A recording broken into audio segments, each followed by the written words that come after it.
Hello, gumshoes. Welcome to another A Murderous Heart live, where we are going to climb into day 6 of the Lori Vallow trial here in Arizona. Apparently, we are very close to wrapping up because the state anticipates that they will rest on Thursday, Monday at the latest, because we don't have court on Fridays. They had said Thursday, but then Judge Bresky said Monday at the latest. And it sounds like the only one Lori may have successfully subpoenaed so far is Detective Moffat. So I do wonder if that means that the state isn't planning to call Detective Moffat. I don't know why he would be called as a witness for the defense. But although he did do them many favors, so who knows? Okay, so I am going to just like kind of hit the highlights like I have been doing. Starting off with there was something mentioned like before the before the jury was brought in, that there was this again this summer this video that Summer and Janice watched.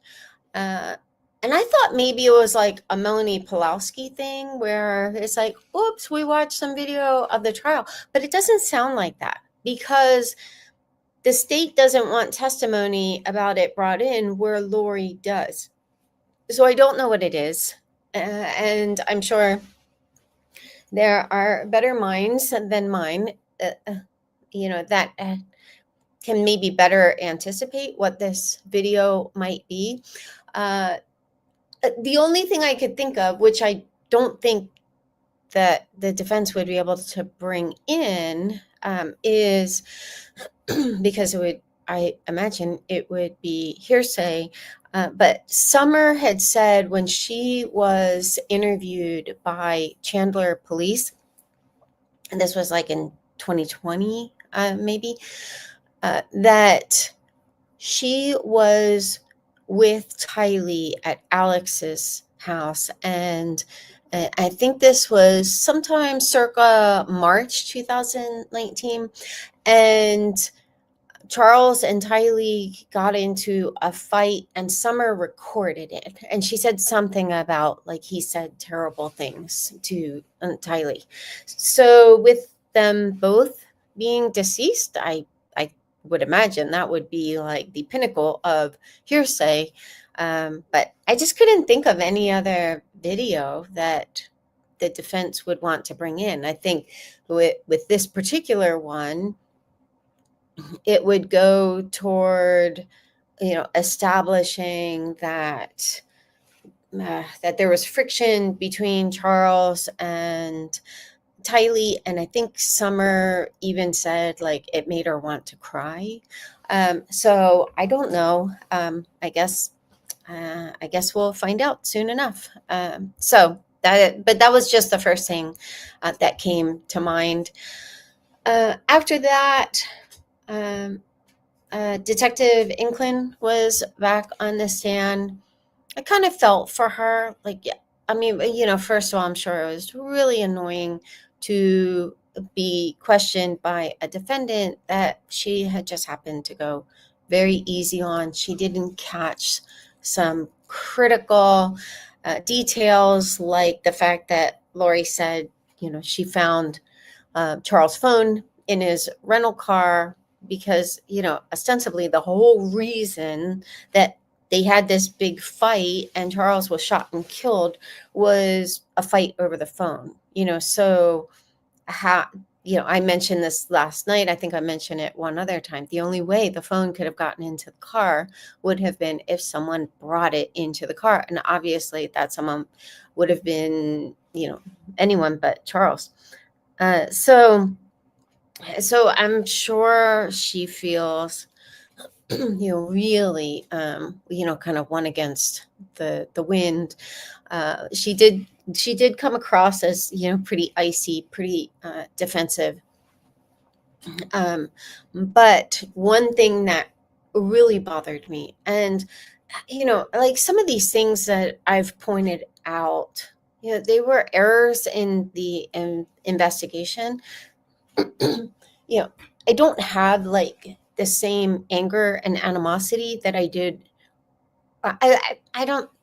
I mean, yeah, I probably had animosity. I don't have like all the like same like strong feelings, because eventually I do, and it's not a flex. I do genuinely still feel compassion for these people. Like she was bamboozled.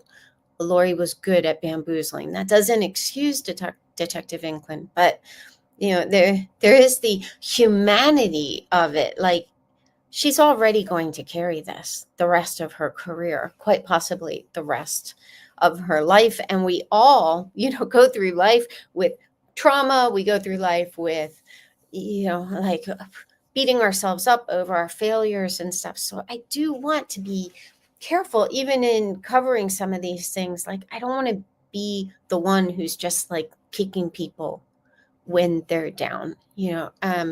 So that does, kind of temper some of my reporting. And I really do just kind of like go back and forth. Like, is this necessary to report?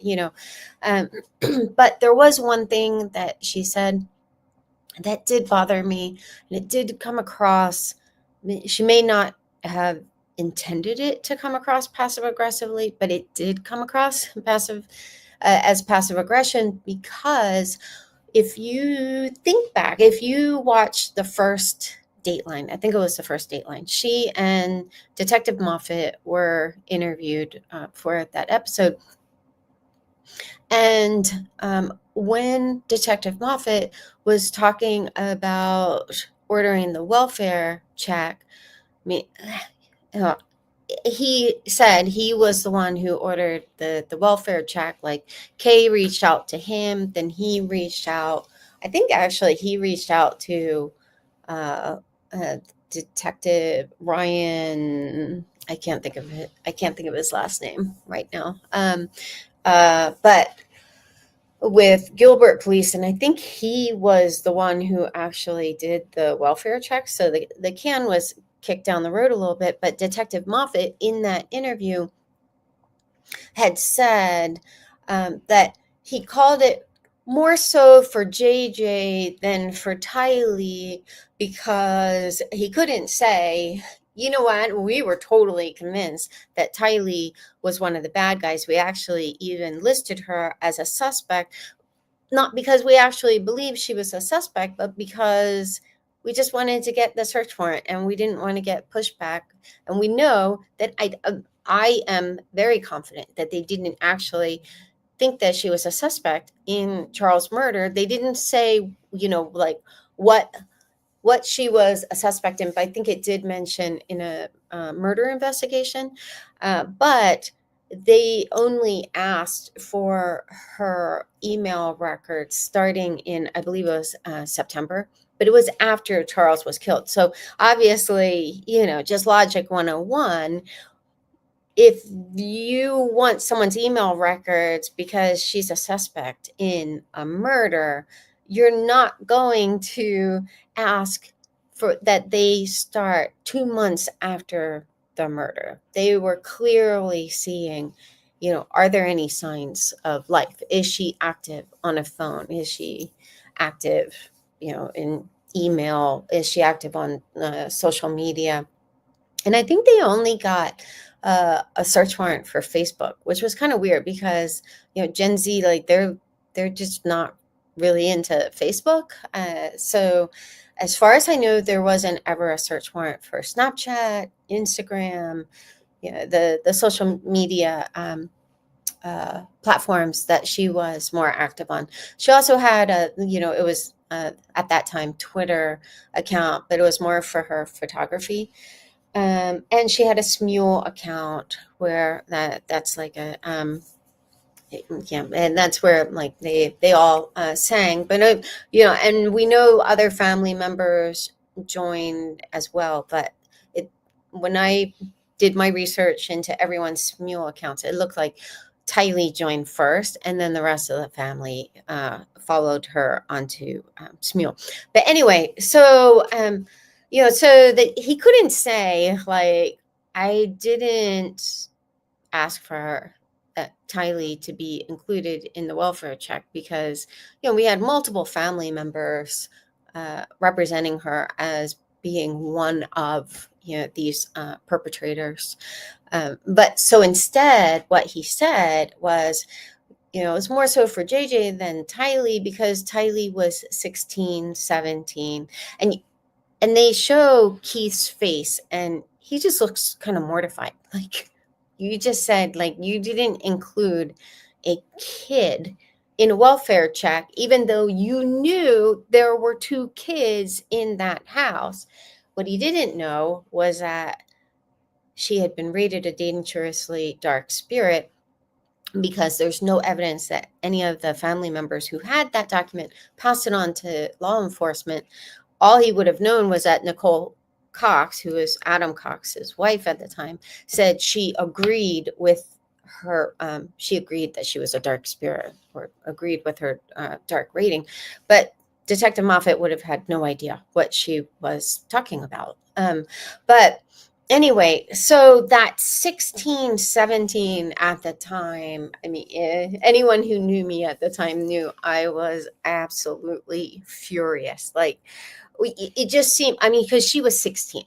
She never made it to her 17th birthday. And they all knew that at that time, but it just seemed like he was just trying to push her like as close to being an adult as possible. And so, that didn't set well. Again, with the years, as I always try to remind myself, and as I've said in this podcast many times, to err is human, to forgive divine. And so I have forgiven these people for, their subpar investigation, for the loss of life that resulted from it. But at the same time, I am telling the victim story. So I do, I do include these details. That said, when Trina asked Detective Inklin how old Tylee was, she said she was 16 or 17. Now, it could be that she forgot. To me, it was hard to give her that benefit of the doubt, because there was so much clapback over that, at the time. And at this point now, it's been 5 years, like, she should know. No, she was 16, On another point, and others have mentioned this, in just like talking to other people at the trial, and some of the comments on the channel. Though today I really couldn't follow the comments very closely at all, but I am sure the jury has to be wondering, okay, so I understand they're talking about her in the past tense because they're asking how old she was at that time, but clearly Tylee would be an adult now. And so they may still be thinking like, okay, well, we should be hearing from her soon. But I imagine by the time they go into deliberations, there is going to be question about, why didn't we ever hear from Tylee? So another thing that was mentioned was, well, let me see if there was anything else from Detective Inklin. A juror asked, after she was finished, if Charles' rental car was searched, and it was not. In fact, it was the only car that wasn't included in the search warrant, so that's why they were able to leave in Charles' rental car. Okay, so another detail was okay. This was from Detective Werther. First of all, he had a very silky voice. I'm such a voice person. I just enjoyed listening to his testimony. I hadn't listened to his testimony in the other trials because like I've said, I was in grad school. I just couldn't follow the trials very closely at all. But he was fascinating to listen to. I really liked the location data. I loved that he brought a PowerPoint. I know for those of you who weren't there, uh, uh, you I don't think you're able to see anything that's on the screen. But it wasn't just a PowerPoint. Like, it was interactive. It was pretty cool. So it's the first PowerPoint we've seen in this trial so far, which I appreciated because he was bringing very technical information. And so just from an information like presentation perspective, I think it's really helpful when you're covering really technical details. Obviously, most of the people in the jury are probably not going to be that technical. And he gave a lot of like really good background information, like there's a difference between like location data that's stored locally on a phone versus like GPS data versus data that is stored on like a third party server, like Apple servers or Google servers, something like that.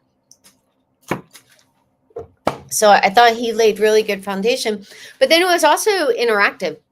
So, and I do this when I'm doing presentations. Like, if I have a thick and chewy screenshot, I'll like, even kind of, he didn't do this, but he had like interactive, like text boxes with arrows that kind of extended out from the text box to point out different things in elements in this, kind of complicated map, just to familiarize the jury with even how these maps are used, where to find the legend, things like that. So I just thought that was fantastic, because I think it took a lot of the intimidation out. But anyway, so that was really cool. And I think it just showed this due diligence. Now, some of the interactions, they were just so processor intensive that the little laptop that, the county provides was really kind of huffing and puffing to keep up. And at one point, Detective Werther even said, like, we may need, a different device. And I was thinking, it is just going to be like the same laptop. I'm sure these are pretty bare bone, like the Windows laptops. So they would have to like refresh it and stuff. But it was really cool for me because, and I don't mean this as a flex, but I had gone through the police report, which included a lot of location data. And I talked a little bit about this last night. Like, I did a live where I just retraced Lori's steps. And that's what he did as well, and like showed like the timestamps and stuff. One thing that uh, some of the mods and I were talking about was Lori had said that she entirely walked out without shoes. Like, it was like, such a big hurry, they walked out without shoes. Now, we don't know if that was true for Tylee. However, for Lori, although like the video was very grainy, well, one of my mods, Felicia, I don't know if she's in here, but she had shared a screenshot and she pointed out to me, like, hey, she had black sandals on. So then I went to the video because her screenshot, it looked like it was on mobile. So I was just trying to get like a little more resolution and a little more space so that I could magnify it. So I will share my screen, and you can see here, I mean, it's dark, but that was, that's just what we had to work with. So I like magnified it, but you can see she's clearly wearing shoes. So, so her claim was that she had to go into the Walgreens because they walked out without shoes. But obviously she had shoes on. So, the big question is, why did they need different shoes? So I personally suspect that that they had blood on their shoes. But and it was interesting. Oh, I should have pulled up uh, this picture. Oh, I forgot to start with uh, messenger the messenger message that I sent Joe. So if my mods could remind me, I'll share that at the end. But yeah, there was let me just see if I can pull this up quickly, because one thing that I thought was interesting, and I have shown this before in other lives, but the sandals that Lori bought were they were too small. They were, I think. Let me see. Let me just see if I can. Yes. Okay. Awesome. Share with Dropbox. All right. I will share my screen again, but again, like, it looks like the shoes she walked in with fit fine. I mean, we can't really see them that well, but the flip-flops she bought, they're clearly too small. Like her toes were hanging out over the end. So yeah. So I just thought, okay, so clearly something made her feel compelled to buy flip-flops that were too small. Okay. Let's see. Oh, they asked, Detective Werther said something about, like, he he was trying to move over to the robbery and homicide team. He was with the special victims unit, and so he was shadowing Detective Moffat. So he wasn't like playing a really active role in the investigation, but he did like some evidence collection. Like, he was the one who initially he thought that Lori went to a CVS. And because CVS is in the police report, like, I was also trying to figure out, like, okay, what role did CVS play? And as it turned out, he said, and he was very humble about it. He was like, I don't know if I just misunderstood, or if someone reported it incorrectly. But originally, he was going around to all these CVS stores, and then circled back and discovered it was a Walgreens. But he did go to he went the Lori actually went to two different Walgreens. So the first one, they didn't mention this today, but the first one she went to was closed. So then they went to the second Walgreens, because I think the first one wasn't going to open until 8 a.m. Doesn't really matter. Just but since he did mention two different Walgreens, I just thought I would fill in that detail as to why they went to two different Walgreens. But he said that he also found out that they hadn't gotten contact information for JJ, and so he tracked that down. But one thing I've always questioned with going through the police report is there's no record that they interviewed anyone at Lawrence Academy. It was like Life Academy. It was like Lawrence Institute for Education or something like that. And Janice and I went up there. And when he testified as to just not believing Lori's timeline because it actually like took quite a while to get there. We saw that too, and we drove there at night when there like wouldn't have been, rush hour traffic. A lot of people getting to school, getting to work, things like that. So, but there's no record that they ever like interviewed any of like JJ's teachers or anything. No one from Life Academy, to my knowledge, was interviewed until after the welfare check. Then I believe the principal was interviewed in December 2019. It's also notable that the administration at Life Academy were the only ones to ever call Child Protection Services.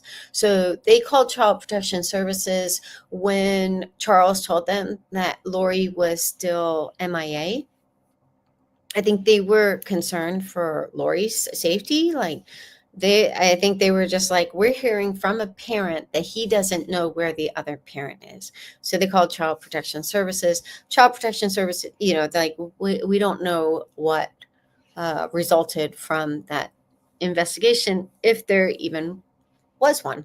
But then also, Lori had told the teachers at Life, I believe in August, that Charles had committed suicide.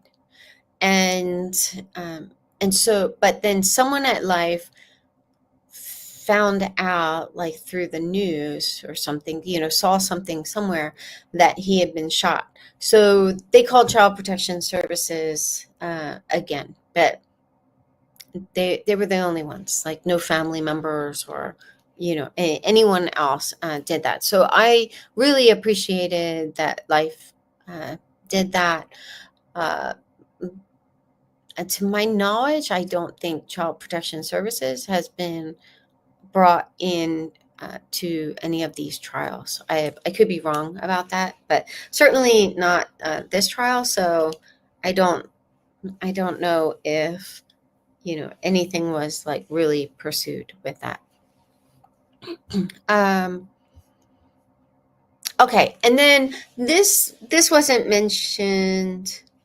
Oh, actually, there was another detail. So with the location data, we saw like a map that looked very similar to the Google map that I created, that just had all of these pins. Even when Lori would, like, it would just note, okay, at 8:12 a.m. she was at the corner of Ocotillo and whatever, so anytime something was noted at a particular like timestamp, I added it to the Google Doc.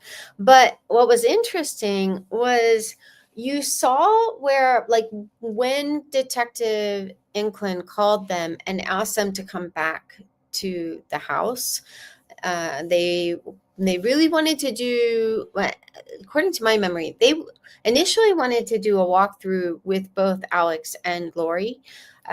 But Lori told them, I have to go pick up JJ. And they were okay with that. They were just like, oh, okay. So then they just did the walkthrough with Alex. But before going from Alex's house back to the house on Four Peaks, and they went south. And so like the murder house was kind of due west, But first they went south and then they went back up, and they spent a few minutes in this one location. So, like back in 2021 or whenever it was, uh, I went into, Google Earth, and I was like, oh, okay, so this is a medical complex. My first thought was, oh, I bet there are dumpsters and they just dumped a bunch of stuff, because we know that Chandler police really didn't do much of anything with the investigation in terms of, interviews after the initial interviews. But at that point, they didn't know how little would be done. So I suspect when they went back to Alex's house, that they were going through Alex's house, and before going back to the murder house, they dumped a bunch of stuff in the dumpsters. And I mentioned this one other day this week, like maybe it was yesterday, but after I did that live, someone left in a comment. Uh, someone told me in a comment that Summer Shiflett, who is Lori Vallow Daybell's sister, her husband, who's a chiropractor, works at that medical complex. So that was very interesting. Like, okay, well, either maybe someone gave them a tip, like maybe some, or they were just familiar with that medical complex, because Tylee also, according to a couple different people, Tylee worked for Summer's husband. I don't know how long, but so they were, that something tipped them off, and I think the whole reason they stopped by there was for the dumpsters, because Summer and her family left for New York City the morning of the shooting. So that's a whole different issue. I've talked about that before, because Summer didn't. There's no record that Summer texted or called Lori, like, "Are you okay?" Like, because I know you were really afraid and stuff. Nope, she just texted Alex and said, "Anything yet?" Yeah. So anyway, but Detective Werther didn't mention that little trip to the medical complex. So it may be because they didn't search the medical complex. So at that point, it might just be like a zero sum game. Like, well, why mention it? And we didn't get on this fast enough to search those dumpsters, or even like they never searched Alex's house. And they didn't leave for Rexburg until the last day in August. So Charles was shot July 11th. That gave them like a little more than 6 weeks, to actually investigate, to execute more search warrants or whatever. So uh, one one little sad aside, this wasn't touched on today, but I was just thinking about, like, the fact that and JJ's teachers weren't interviewed. I think that was a pretty significant misstep, because I think it would have been potentially insightful just to see, like, how was JJ doing? Did he seem agitated? And also, they can bring in professionals who are their area of expertise is interviewing special needs children. So, but for whatever reason, they chose not to do that. In late August, there was a detail, somewhere. I think it was in a video that I saw that, oh no, it was the principal's interview with Chandler Police. She said that a teacher said something about JJ's dad being in heaven, and JJ said, "My dad isn't in heaven. He's on a business trip, so, or traveling. And so, yeah, that was sad because, then it was obvious JJ had no idea that he wasn't ever going to see his dad again, so he just lost his dad and his dog, within, mm, yeah, within a very short period of time. But okay, let's see, anything else? No.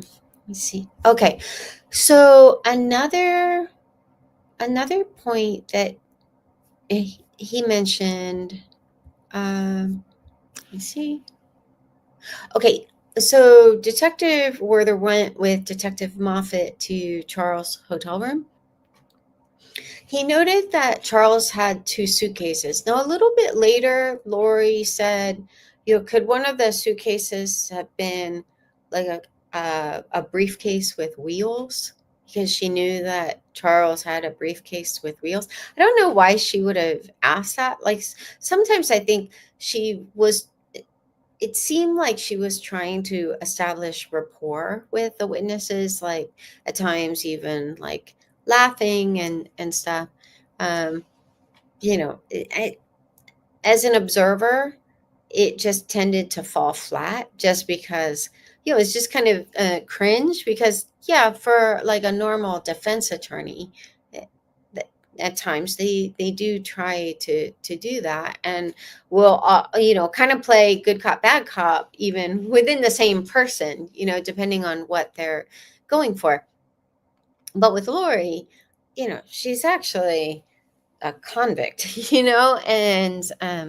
and so she had to have known that, like, they don't really want to laugh with her, but I think she's just trying to present herself, as like amicably as possible to the jury. Anyway, so it was kind of a weird line of questioning. All we know is that he testified that Charles had two suitcases. Now, I didn't know.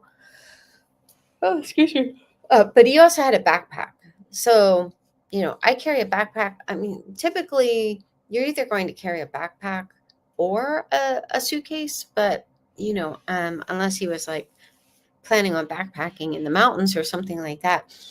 But one detail they didn't touch on, I've talked about this before. I just think like it's an interesting, but very odd detail, because from what I always knew of Charles is he was a credit card guy, like not a cash guy. Like my dad, he was a cash guy. Like his wallet would just, you know, um, would just be like fat with money, or he'd carry it in his pocket. But uh, but yeah, so it was. No, okay, let me say one other thing. So Detective Werther, and I'm not contradicting him. I thought it was interesting that he said that, um what was it? He said that they didn't inventory the items in the hotel room, that like they just packaged them up and took them back to the station for someone at the station to go through the items. But in the police report, I think I grabbed a screenshot of it. So let me see if I did. Um,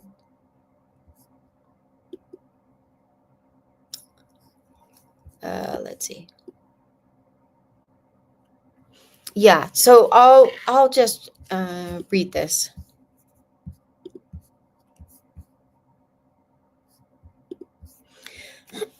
This was Detective Moffat writing the report.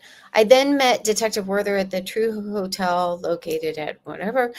Upon speaking with the clerk at the hotel, I learned that Charles' room number was number 127. Detective Werther and I responded to room number 127 and collected Charles' belongings as evidence. There were several items taken from the room, including a backpack with miscellaneous contents, a suitcase with clothing, a laptop computer, an iPad, and an e-reader. There was also $2,000 in US currency in the suitcase that was impounded as its own item number.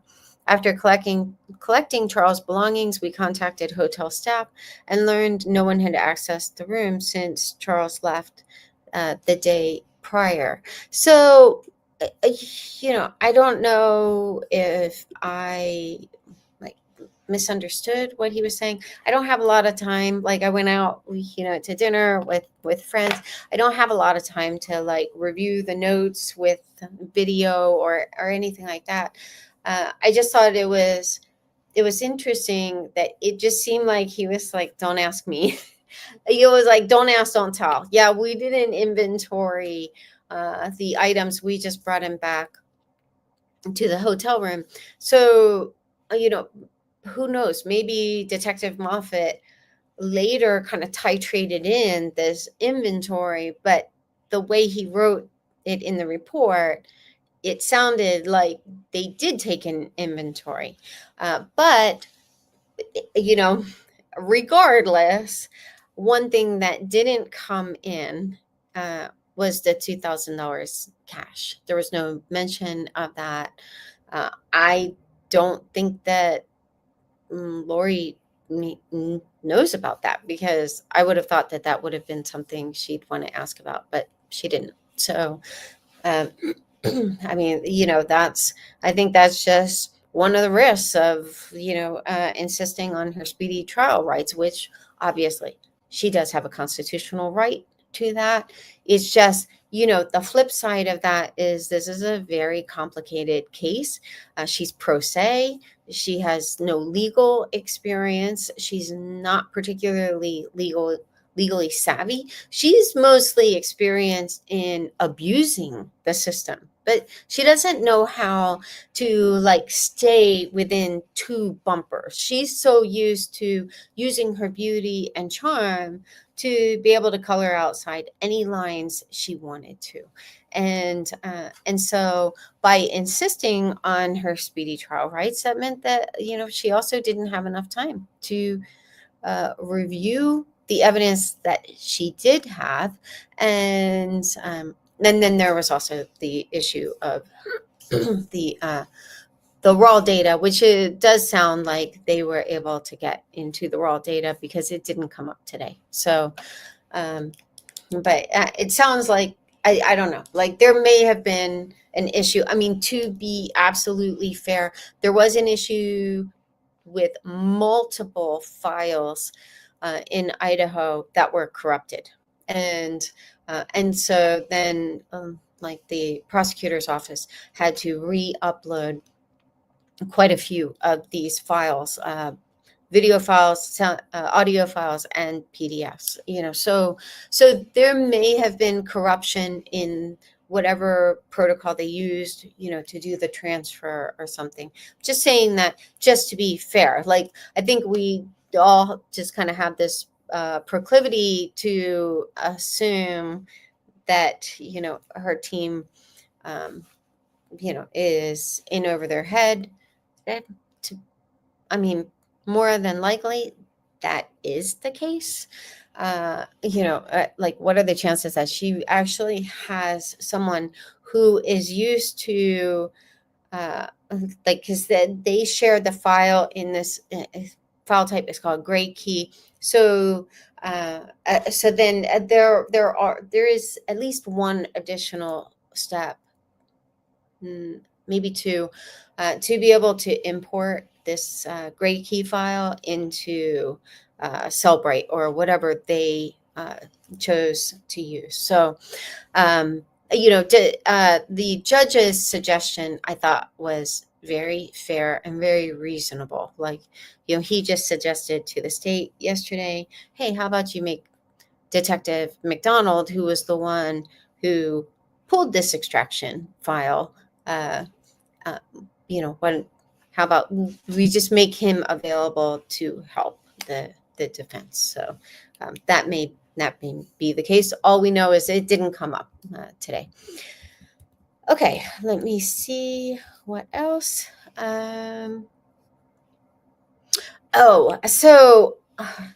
Lori, I think she had to know this was not going to fly.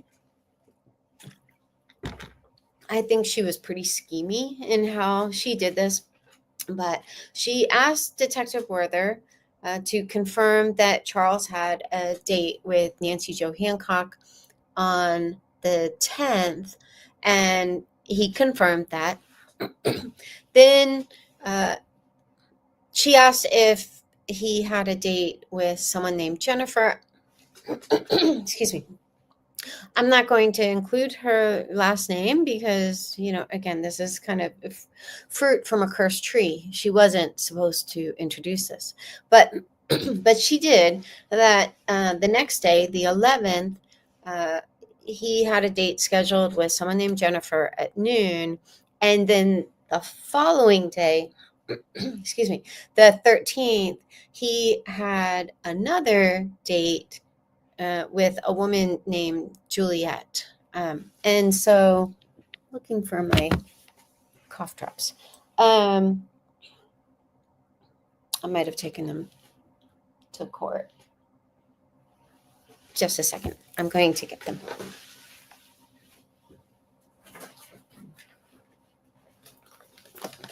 This dry air is killing me. Anyway, so she got in, and Trina objected by the third woman, and Lori just kept talking.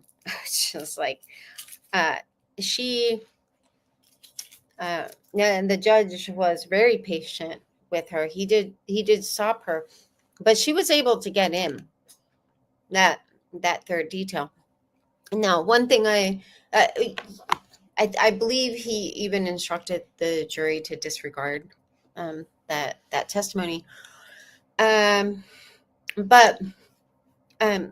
one thing I will say, and again, and I don't want to keep building so many bridges. I know some people have expressed frustration, and I have tried to explain part of the reason I build these bridges is that I've now been at this for 5 years.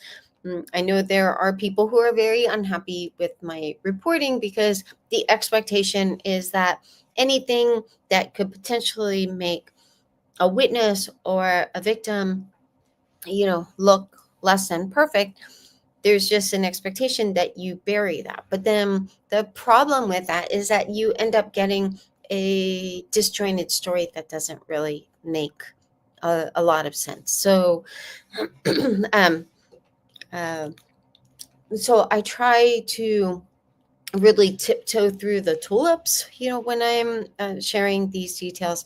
But I do share the details because I think it is important to understand like Charles' mindset at that time.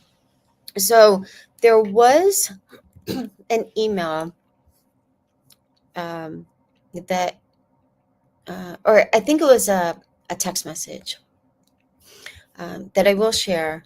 It was, they had this text exchange. I'll zoom in.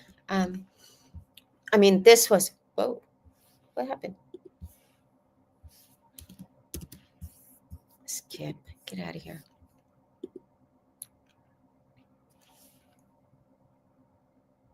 Oh, come on.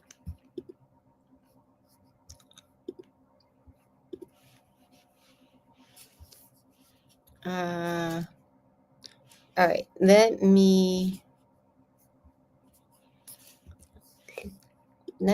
out of an abundance of caution, let me pause sharing my screen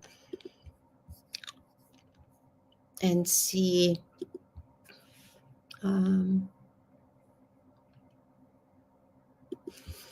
if I can get that back. I don't know what happened to it.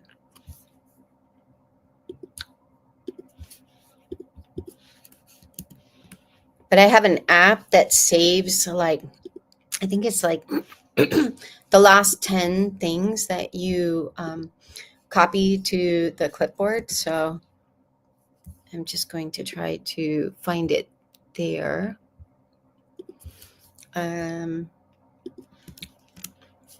If I don't find it, then okay, yeah, I found it. Great.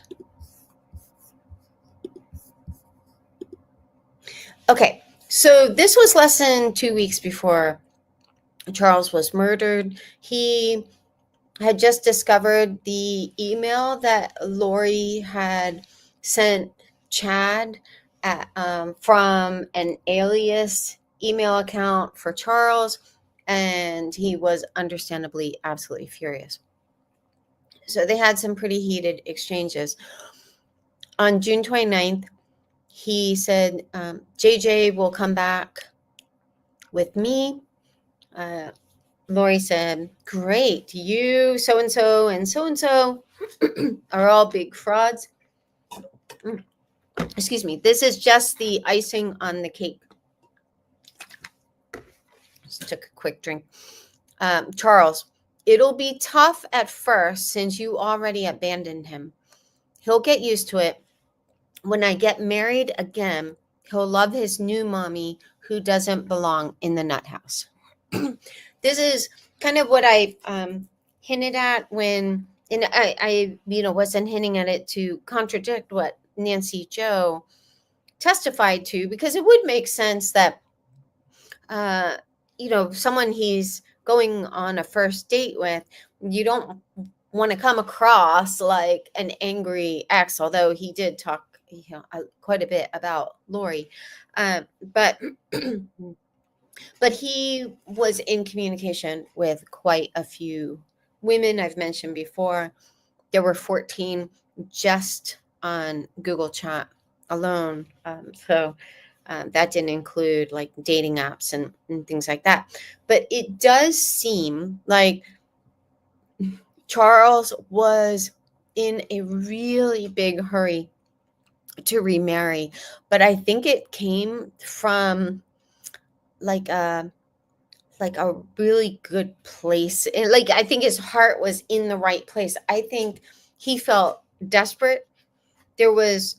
He couldn't get enough help in Houston, at least in his mind. He could not get enough help to care for JJ while managing his business, which is why he sent JJ back with Lori. But this had to absolutely tear him up, because he knew that Lori had said really terrible things about JJ and Tylee. In fact, when they had that big fight on whatever it was the end of January, she actually told him, you can come get both of the kids, that she didn't care about them. And, so I know he had very, very serious concerns about JJ's safety. I think he just felt stuck between a rock and a hard place. And I think what he was absolutely desperate to do, and I mean it in the most positive, compassionate way, I haven't walked a mile in his sandals, and but I think what he was desperate to do was to find someone who he could marry and who could just like take care of JJ and ensure his safety. And so Lori replied, sure, disrupt his, she meant life again when he just got settled. I'm sure you really care about him. And then Charles said, someone has to protect him from his crazy mommy. And, he couldn't have been more right. I don't like using the word crazy, but I mean, truly, she was psychotic, dangerous, I mean, just everything. He had every right to use that word. but also I think this desperation also made him vulnerable to being catfished. I have talked about that. I have shared just a portion of the police report. Again, like, it's not to cause him any embarrassment, is like just to, well, he can't be embarrassed, but not to, sully his name or his reputation. It was just, excuse me, the reality. He was so vulnerable. And that, like, and Lori did get in a dig today about him sending a woman $1,000, and that was true. He also thought that one person who was catfishing him, who he sent money to, I'm not sure if it was the same woman or a different woman. I'll just share this link in the chat. But excuse me. But he thought that she was flying into Houston, and he said something about, like, looking forward to, like, running into her arms or something like that. He went to the airport and there was no one there.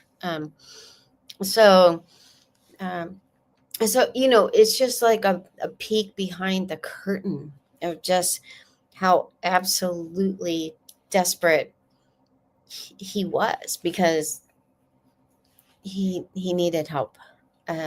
But anyway, okay. So let me see if there was anything else. Yeah, those were all my notes for the day. So I will share what I said I would share last night.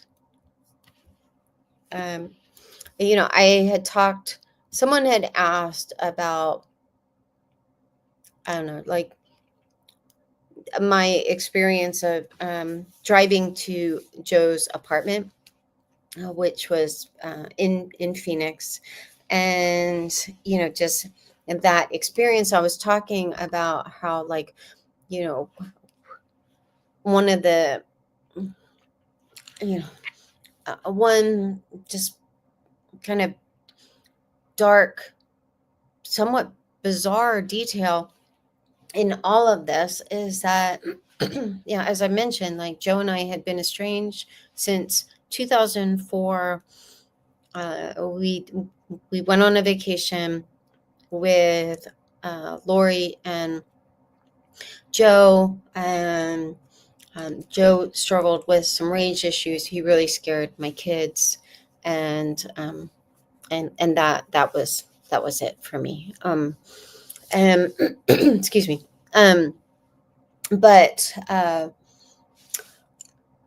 But Joe was on my mind a lot.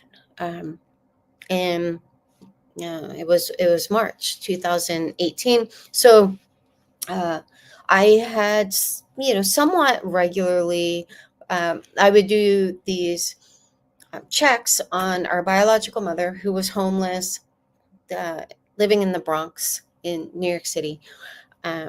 And would just check to see, like, because she was older, like, she, I think, was in her 40s when she had me. I was the youngest of five. But so I just thought, well, I'll look up to see, if our mother, had shown up. And so when I pulled up that report, I didn't grab a screenshot of the like the first, it's like called a splash page, that had, like, her name and then deceased in large letters, because I didn't, I just thought that would be really jarring for him. But when I clicked through, it just, you could still see it had deceased in red lettering. In this particular service, they don't do that anymore. So I reached out to Joe, and I just thought, you know what, there are so many bizarre claims throughout this case. I thought, you know what, I'm actually going to pull up Messenger just to show, like, this isn't a screenshot that could be manipulated, especially now in the age of AI, where you can, yeah, the generative capabilities for images and videos are very, very advanced. So, but even before AI, like one time I did a live in Cool Cats, and I was just cautioning people, like, be careful in, like, what you accept as truth, even with screenshots. If it's a screenshot of anything that is like an HTML file, like if it's like from the Messages app, if you're an Apple user or something like that, where you're not, like, there's no URL at the top of the page, those are more reliable. But anything that is a URL, there are tools that are built into the browser where you can change anything, just about anything. You can delete things on the page. And so, like, just as a demo, I had like an exchange with my friend Jeannie Summers on Messenger, and I was like, don't say anything like inappropriate, like, let's just have like an exchange. And then in the live, I just like threw out, okay, someone tell me something that you want me to change her reply to, that like won't get me banned from Facebook. And I didn't show it live because I don't want to show people how to do this, but it's very easy to do. I don't know, I think it was like a message about like kicking kittens, or I don't know, it was something ridiculous. But in under 2 minutes, I was able to change her entire message to something that like didn't even closely resemble what she had actually sent me. So for that reason, I'm even going to refresh the page. So I don't want to show my other messages, but I'm just going to hit Command Shift R so you can clearly see the page is refreshing. So I sent this on March 27th. You can also see, like, this is facebook.com. I don't want to show my messages or my friends. And this was his Facebook account. Excuse me.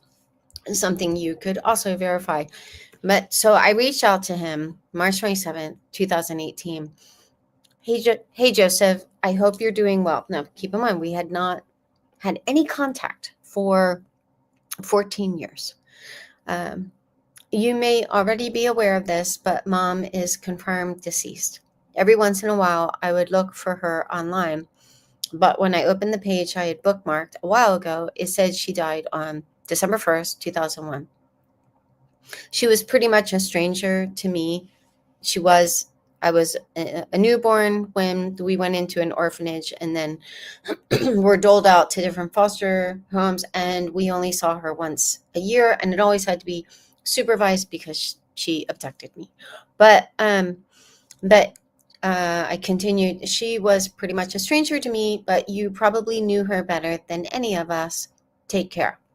Which he did, because he was uh, 9, almost 9 when we all went into the orphanage.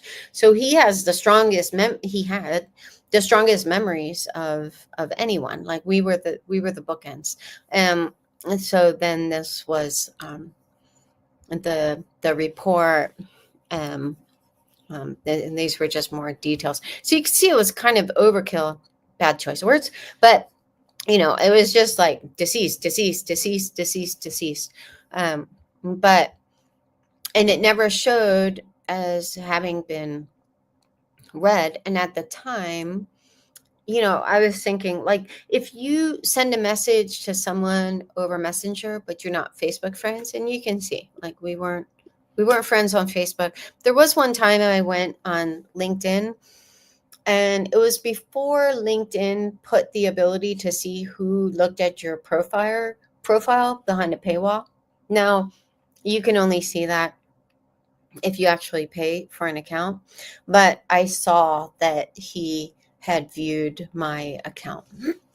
um, so, clearly, like, and I had viewed his account before, so anyway, but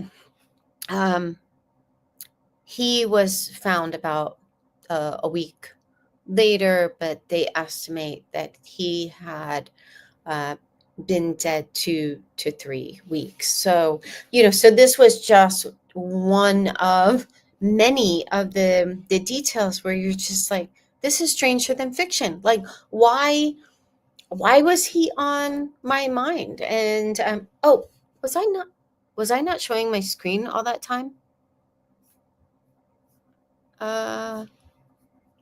Can someone let me know if I was sharing my screen? I don't, because I pulled it back up and it didn't look like I was sharing my screen. Can someone like text me or answer in the? No, I wasn't sharing my screen. Oh, freaking A. Okay. That's the danger of doing these late lives. Okay. So here is the actual, you can see this was facebook.com. This was his account. Refresh the page. So there's no question, because even when you can change things like on on a website, if you refresh the page, any changes you make will be lost. So what people will do is they'll they'll change something, grab a screenshot, and then we'll take that and just be like, oh my gosh, Annie Cushing says we should run over puppies. But anyway, so this was my message to him, and then these were the screenshots. And then, also just the detail, another really strange detail was, here I was like dealing, and I don't mean this like in a self-pitying kind of way. It was just so strange to like, realize within, roughly a year and a half, time period, that our mother died unnoticed. And then Joe died unnoticed. No one was looking for him. And then Tylee died unnoticed, and no one was looking for her, and so it was like, when someone asked about, the experience in at his apartment complex, it was just like, for whatever reason, my brain was like, I wonder how long he was on my mind. Like, was it a day? Was it a few days? Was it a week? Like, I have no memory of how long he had been on my mind. And so, but, it just, that wasn't a healthy avenue to go down, because there's absolutely nothing I can do about it. But it was just like, dealing with that grief, and then just the realization. It was like, no, I wasn't realizing it for the first time at that point. That was sometime after, I found out that Tylee was confirmed deceased. But, it's just this reality of like, how can you have 3 generations of Ryans just die, and like, no one's looking for you, no one notices, and if they do notice, they didn't say anything or whatever. But yeah, so so I think that's just kind of part and parcel for this case. It's just a very strange case with, just different strange dynamics like that. Anyway, okay, so that's all I have for tonight's live. I'll open it up for Q&A. I'll look to see if, because I think I hit all the questions last night. If not, maybe one of my mods have them somewhere. I'm not really sure.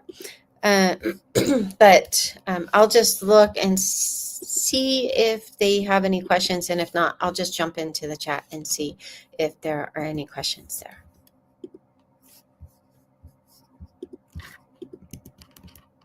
I had too many windows open. Okay. All right. So just let me get a drink. Susan asks, do you think Lori is testifying without having to be cross-examined? I think the judge is letting her get away with too much, way too much. It's pissing me off. I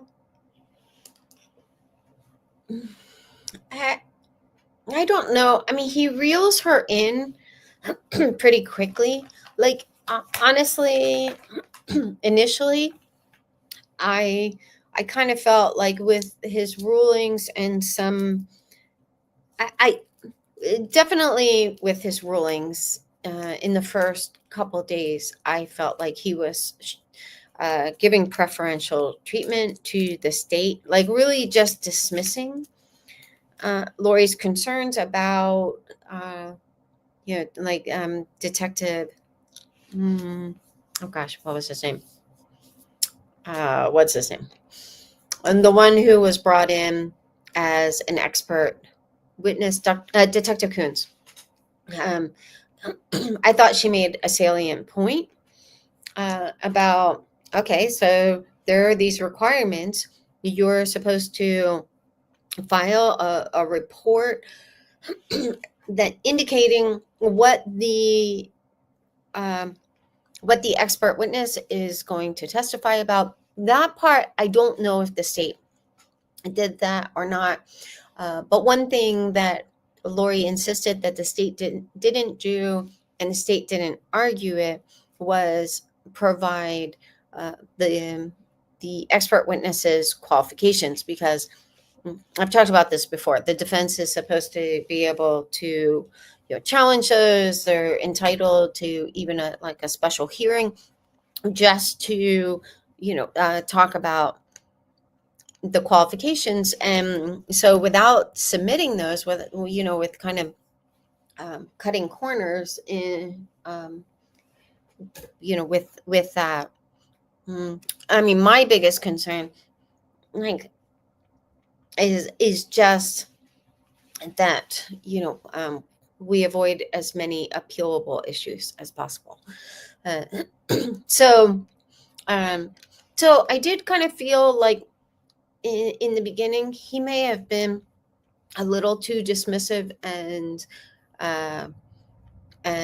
too eager to agree with the state, even assigning them, giving them the benefit of the doubt, like with the raw data, like when he said, I don't think it's so much that the state is withholding it as much as the technology wasn't there. And as the technology becomes available, the state, updates the discovery, but that just wasn't the case. This technology, like I mentioned before, it's been around since the early 2000s.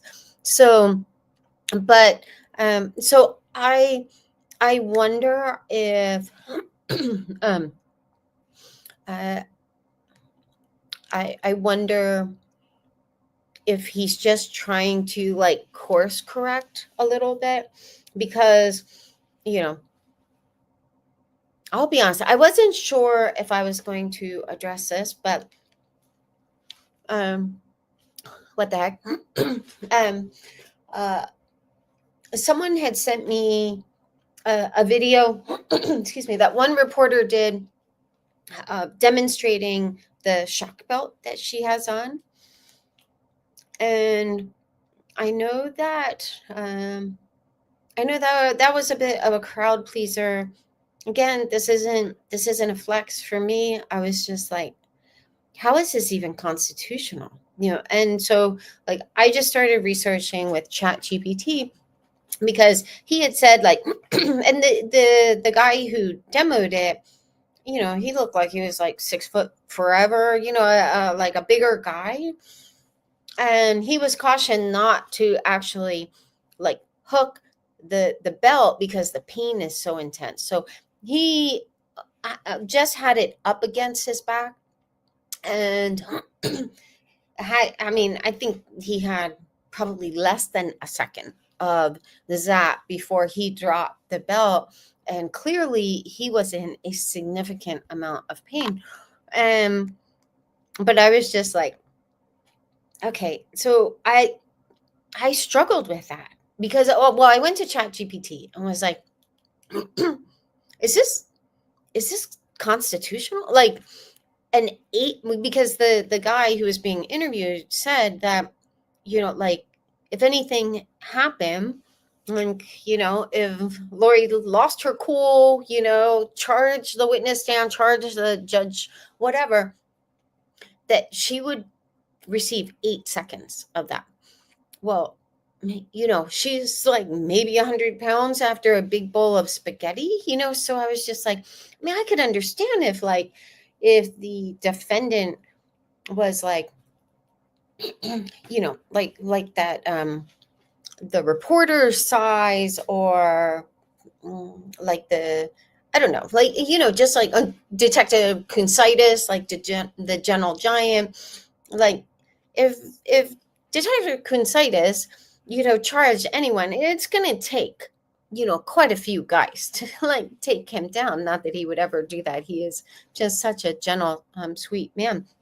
But I'm just saying, like, Lori, like, if she did something like that, I could take Lori out, like, and so I was just like, 8 seconds, like, how is that even, how is that even like allowed? And so I asked ChatGPT, like, can they not adjust the time? And it said, yes, it can be adjusted, that 8 seconds is the default, but they can turn it down, from 8 seconds. So I was just like, okay, unless I'm misunderstanding something, like, it sounds to me like they're keeping the shock belt at the default, which really seems like, so it seems like overkill. And, and so it was another concern. The jury wouldn't know about the shock belt. So I don't think they'd be able to appeal on that basis. But when you put that together with the fact that she wasn't allowed to approach the bench, and I don't know if that's like protocol or what, it could potentially send a message to the jury, or the case could be made in an appeal that it was prejudicial. Like, it, by taking these steps, it made Lori look like a dangerous criminal, and the judge had to protect himself, from her. So I have wondered, even with him allowing her to approach the bench, and, and some of these things, if he's just trying to course correct and maybe like garrison the case a little bit more from an appeal. I don't know, but yeah, I'm sure he is walking a very difficult line. I wouldn't want that job.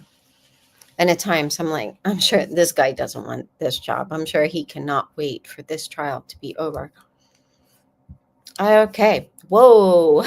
We had a lot of questions come in, while I was talking. So let me see if I can get up to the top. Mods, do you think we could just pause on questions for a while, just so that it doesn't scroll all the way to the bottom, each time? My mods are the best. I say that as often as I can. They are absolutely wonderful, because this just saves me a lot of time, like scrolling through the chat, as much as I love seeing the chat. Mark, we have a dude. I love it when dudes visit the chat. Surely the prosecution will be using the body cam of Charles in January, when he was afraid Lori was going to kill him. Oh, it's not Mark. It's apparently Mark's wife or sister, someone, Teresa. So I don't know. To be honest, I haven't researched that, and I probably should. I think I've just been so distracted with, other things that like make me curious. But my understanding is that apart from, they mention an excited utterance, which happens within like a very short period of time within like a crime, I think it is. Aside from that, and there was one other condition, uh, recorded statements made by someone who is deceased can't be brought into trial because they are treated as hearsay. And the idea behind it is that a defendant has the right to face their accuser, to question their accuser, um, and so that's why. So I kind of doubt it, but I don't know. I haven't, I don't have legal training, and I haven't researched this. So um, if one of my mods reminds me, I do want to research that. I'd actually like to research it tonight before I go to bed. Do you know why or from what Zulema was given immunity in the Idaho case? I remember it being mentioned in Chad's trial. I actually talked about that yesterday, so I'll just hit on it very briefly. Um, uh, we we don't know. We don't know what crimes they had evidence of. It may have just been like an accessory because she did encourage Lori to, in her murderous pursuits. We don't know, but that was only for Idaho. That wasn't for Arizona. But it appears Arizona just didn't even want to deal with all of that. And so they didn't call anyone who was sketch as a witness. Like, well, no, I take that back. In my opinion, Serena and Christina were quite sketch. But they they're not hated by the public like Zulema, Melanie and Melanie are. Melanie Gibb and Melanie Pulowski, who used to be Melanie Boudreau. So I think the state was like, you know what, they're not gonna help our case. So yeah, we'll probably never know. But the price she paid um, uh, for that plea deal was they published all of her texts with Lori, whereas like Melanie Pulowski, we see some of her text exchanges, but they're really just like the most bizarre ones where it's like, oh yeah, she's trying to have her kids killed. But then Melanie Gibb, I've talked about this before. They outright protect her in the police report. I think it was the police report, the Gilbert police report, to the point of where and I never saw them do this with anyone else. Everyone else, they would use their first and last name, but they would redact usually the last name. But there were references where they would only refer to her by her last name, and then redact her last name. So I saw them because I was actually reading the police reports, front cover to back cover, and that was really frustrating. And then I had been like unredacting the redactions if it was like a name, because like I kept a Google Doc, and well, what I would do is I would figure out what font the police report used, like that section of a report used.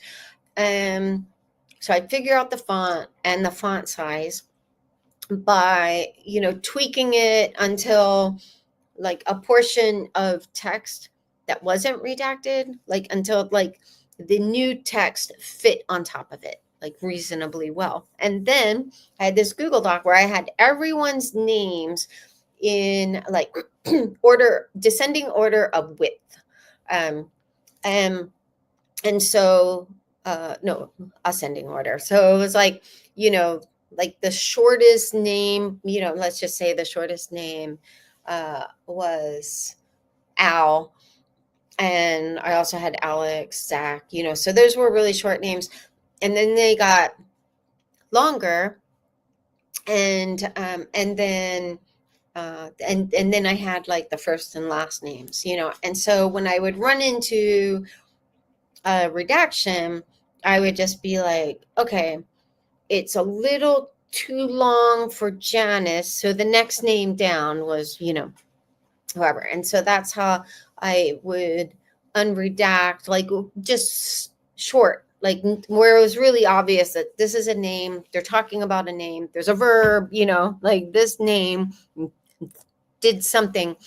And anyway, so in the police report, when they protected Melanie Gibb so much that I feel like the Gilbert police report, in my opinion, actually crossed the line into being deceptive. Oh, it was Ryan Pillar. That's I was trying to think of his last name. He was at he is with Gilbert police.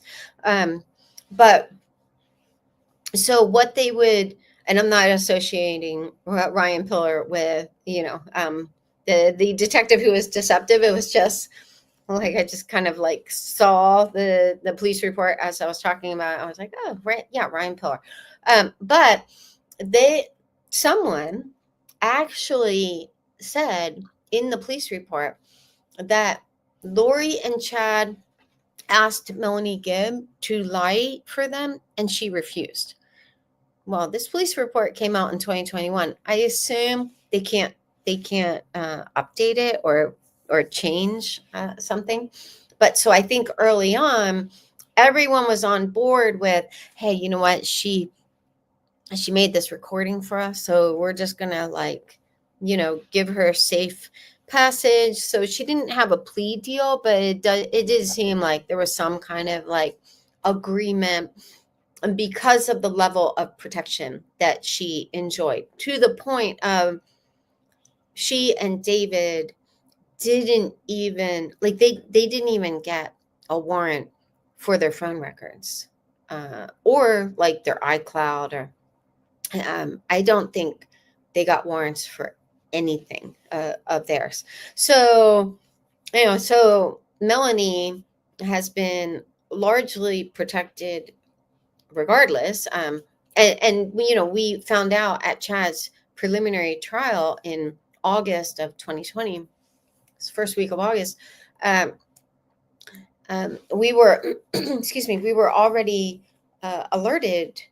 No, in that preliminary trial, that's when we found out that Melanie had lied. And that was the first time any of us knew that she had actually lied. And her lie was, originally she said she did have JJ, but then she gave him back. And that caused significant delays in the investigation because, she substantiated Lori and Chad's claim and then didn't come clean for, I think it was roughly 8 days.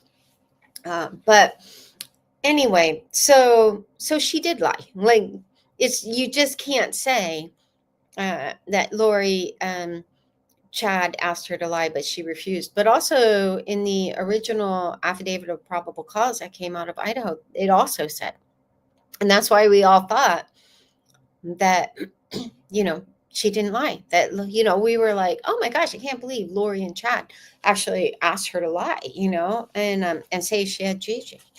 But anyway, so yeah, so all that to say, we don't know, but they were all sketch.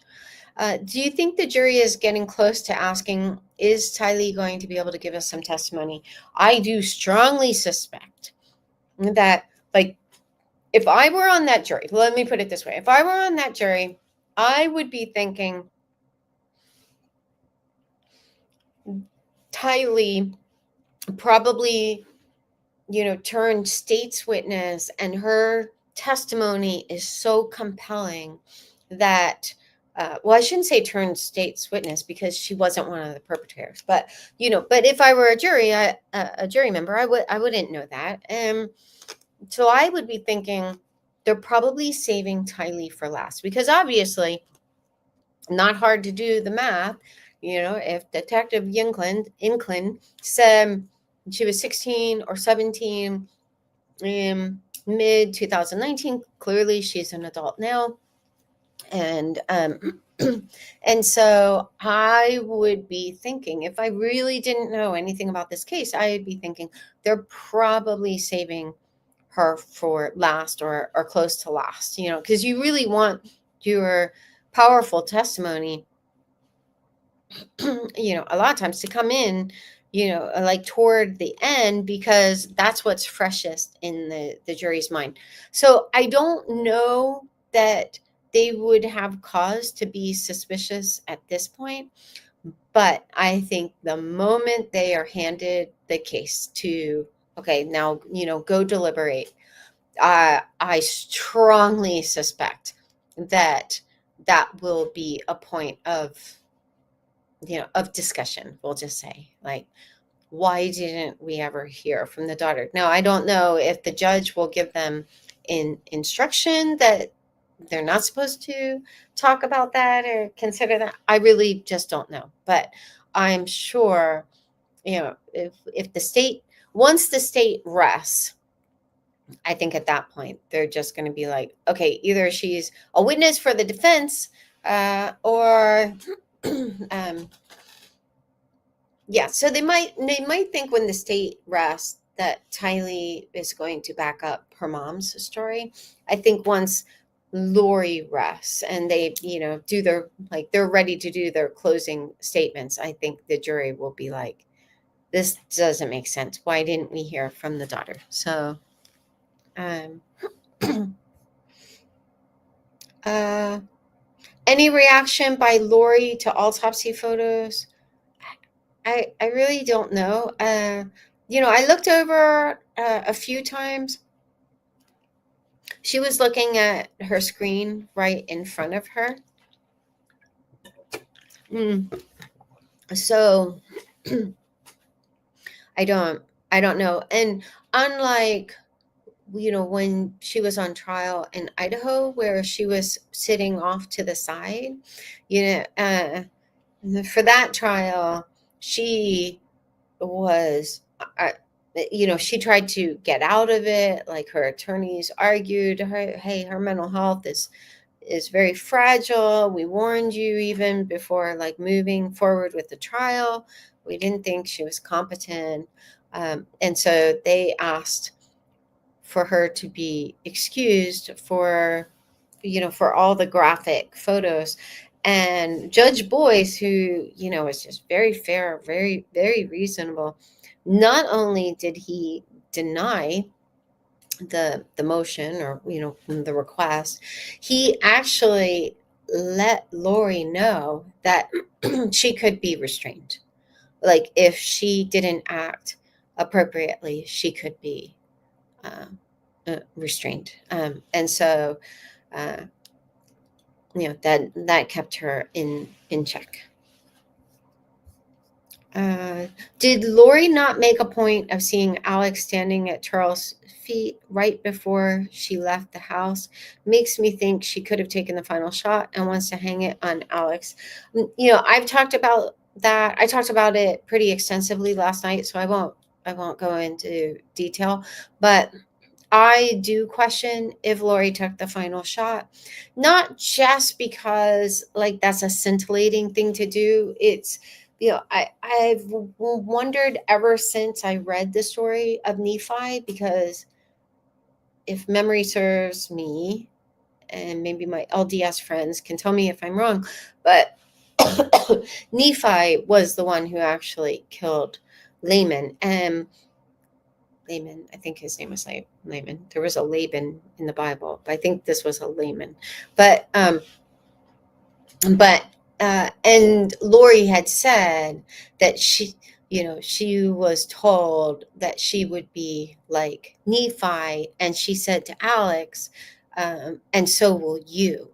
So, two shots, both of them were going to be like Nephi. Also, the angle of the shot, like, it's just a weird angle, like, even just for it to be as shallow as it was, it just doesn't, to me. No, I'm not an expert witness, but it doesn't really make sense. Like, if Alex had shot Charles, and the ME had estimated how far away he thought Alex, or the shooter, was. And it wasn't as close as the first shot, but it also wasn't really far away. So, how would a guy who is 6'2", like, how would he have had to hold the gun to get like such a shallow shot for someone who's already down? So it just seems to me like, they didn't test anything, but they're going for conspiracy. So they don't have to prove that she took the shot, just that she conspired, and they know that they didn't run gunshot residue testing, so they don't know who had gunshot residue on their hands. So but yeah, personally, uh, I just think, like, if Alex had shot out Charles the second time, why wouldn't it have been center mass, just like the other one? And it also, because he wasn't using hollow point bullets. I remember when I researched the like the rounds and stuff, like, one of the dangers with the type of round, like the full metal jacket round, is that, like, a hollow point, it will explode on contact, and that's what I thought that he used, because that distinction wasn't in the police report that I remembered. But the danger with the full metal jacket bullets, from what I remember reading, is that, especially when combined with a very powerful pistol like Alex had, it was a Springfield 45, very, very powerful pistol. Those bullets have been known to actually, like, like, penetrate walls, and even like go outside, like, even like an external wall and stuff. So typically in a situation like this, like, you would use hollow point bullets, like, not the full metal jacket. From what I read, I'm not well versed in guns. I took one class where I just wanted to know how to shoot a gun. But anyway, so yeah, so I just think, like, everything about that second shot, it suggests to me someone who was less experienced with guns, just because it was such an unusual uh, wound path. But then also, I've said this multiple times now. I suspect Charles was already dead for that shot, especially after, like, I suspected that after reading that I believe it was the fire chief, had noted that the second exit wound had very little bleeding. So then I did some research, like, why is that noteworthy? And it's an indicator that the victim could have already been dead, or so incapacitated that the heart wasn't pumping but blood, just, if it was pumping, it was pumping hardly at all. Where his first exit wound had significant bleeding and pooling, and even, pulling in his neck. So that was another thing that made me, question. And last night, I questioned even Chad's reference to shooting a raccoon. I have wondered if he shot Tylee post mortem, just to also be able to get that feeling of what it would be like to shoot someone. Those are just my theories. It just seemed like he wanted to have some kind of plausible deniability in case someone was like, yeah, you know what? I heard a gunshot that day. Because at the time, I'm sure they were paranoid, and they had no idea that, no one would come looking for the kids until they were well into winter. So yeah. I don't know. uh will they show messages between she and Chad? I doubt it. I don't i don't know. I really don't know. Why can't they use any of the videos of Charles? Okay, already discussed that. uh Is it public knowledge why Adam and Nicole divorced? I already said yesterday I'm not comfortable answering that, just because that isn't germane to the case. That's a highly private matter. Um, the other channels, I think other people have talked about it, and I did have a source tell me a little bit, but yeah, there's no way for me to verify it, so I'd rather err on the side of letting them have their privacy. Do you think Lori will testify? Like I said yesterday, I just don't know. I'm wondering if these were questions from yesterday. Am I repeating questions from yesterday? Uh, let's see. Um,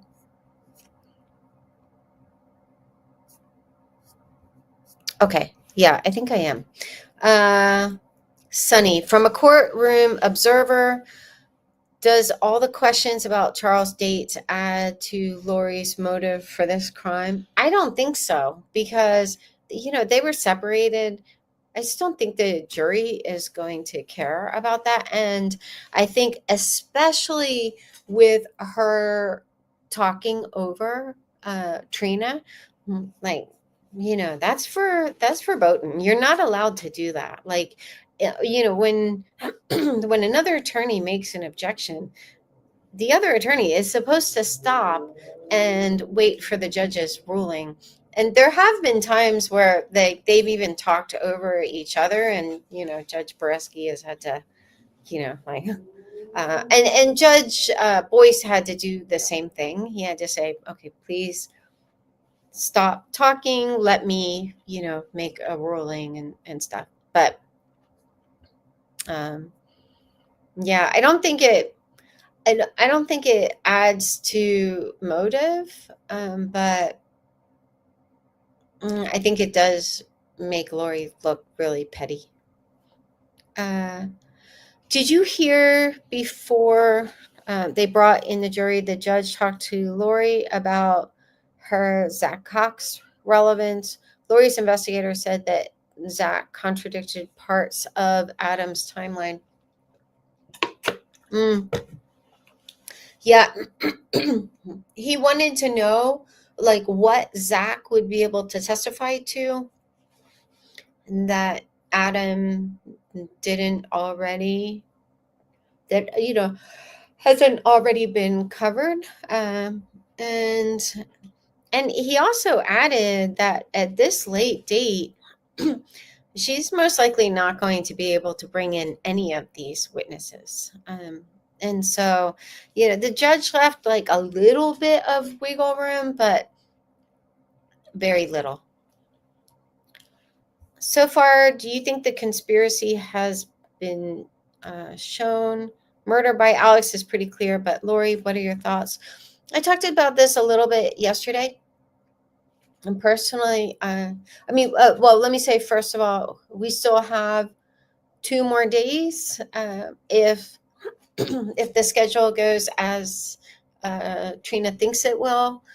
So she may be, saving her best evidence for, oh, excuse me, like the last day or the last 2 days. We just don't know. So I do want to, kind of hold out a little bit of hope for that to date. And I really do not say this to be contrarian, like with the Idaho trials, where, to be fair, the law enforcement did, much, much more thorough investigations.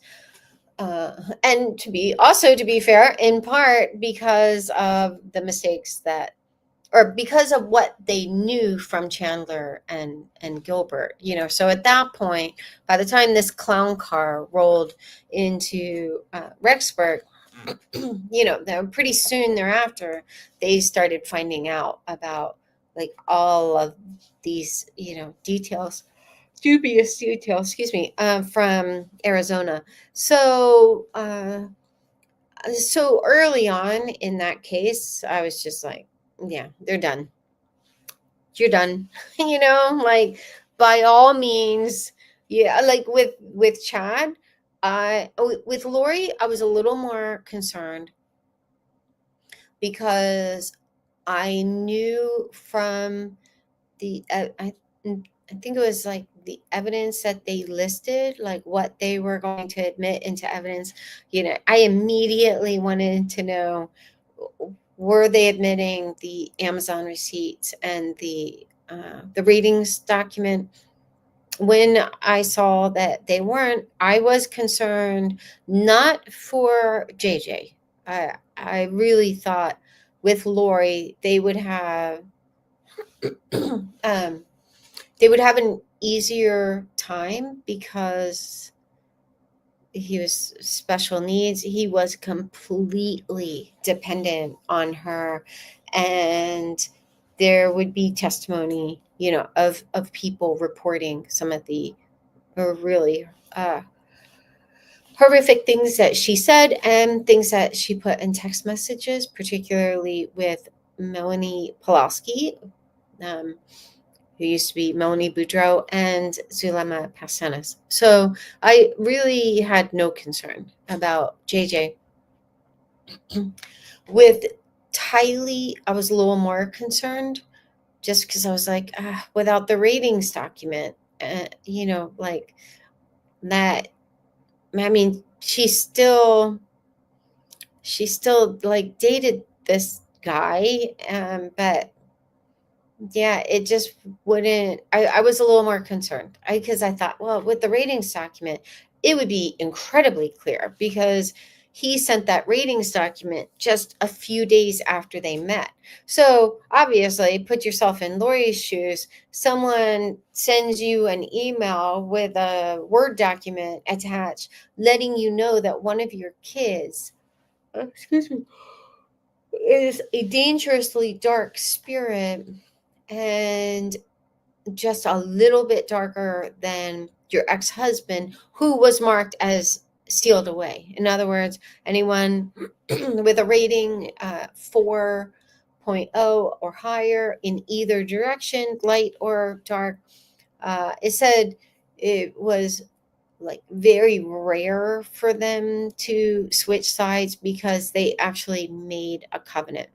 So if you were a 4 plus light, you most likely, excuse me, weren't going to switch sides because you actually made a covenant with God. And conversely, if you were a 4.0 or higher on the dark scale, you weren't going to switch to light because you actually made a covenant with Satan.